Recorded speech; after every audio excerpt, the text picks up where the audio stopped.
Mark Rogers TV talking Big Ten Western Division with Josh Parcell. Josh, Wisconsin fascinates me because they get the load of three-star guys.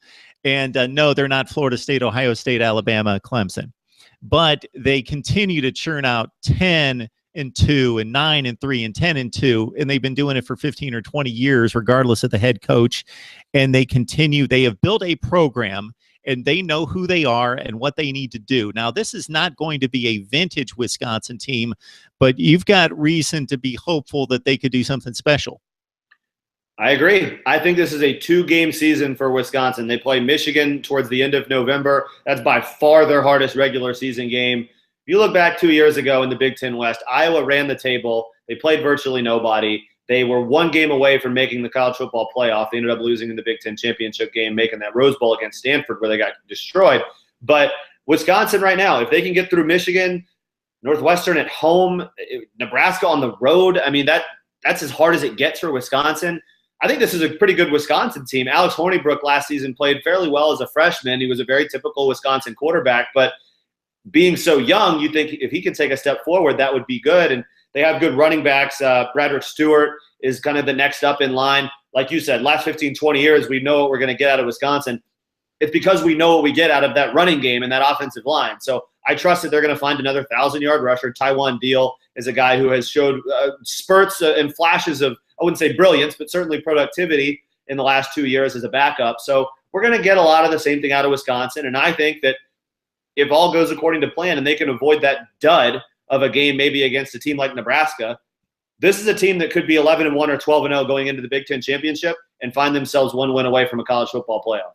Hey, Josh, as we look at the rest of the Western Division, it's very much a milk and toast, nuts and bolts, whatever phrase you want to throw in there. It's a not an exciting, dynamic group of schools. But if you love tough football, if you love throwback football, then you love the Big Ten Western Division. So you've got Iowa, which you mentioned came within like a yard of the championship game of going to the college football playoff 2 years ago. And you've got Nebraska with Mike Riley. And that might be one of the tougher places to coach in college football because they know their tradition. So they think they should be this, but the recruiting base says that they can't be winning 11 and 12 games a year. And then you've got PJ Fleck coming onto the scene in Minnesota, and you kind of group those schools along with Northwestern, and maybe one of them jumps up and challenges Wisconsin, but that's kind of the group of schools that have a chance of making a championship run. Yeah, exactly. It's a lot of riffraff in the rest of the Big Ten West. Not a lot to really be impressed with, to be honest with you. I think Iowa is a pretty decent team, but they've got to replace C.J. Beathard, who was a very good quarterback for them for the last several seasons. Akram Wadley may be the best running back in the Big Ten, certainly has a case to be. So he's probably the best player in the Big Ten West, in my opinion. But, yeah, outside of Iowa, Northwestern's got Clayton Thorson and Justin Jackson, two good players at the skill positions, but the rest of the outfit of that team isn't very competitive, I think, with a team like Wisconsin. So you're going to see the rest of that division beat up on each other.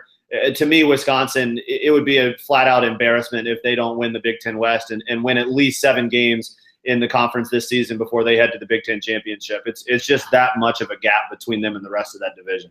All right, folks, Josh Parcell, College Football Country, you got to catch him there. It launches on August 1st. That's the website, collegefootballcountry.com, for tons of great college football content. Josh, we always enjoy the discussion, man. I appreciate it. Awesome. Thank you very much, Mark.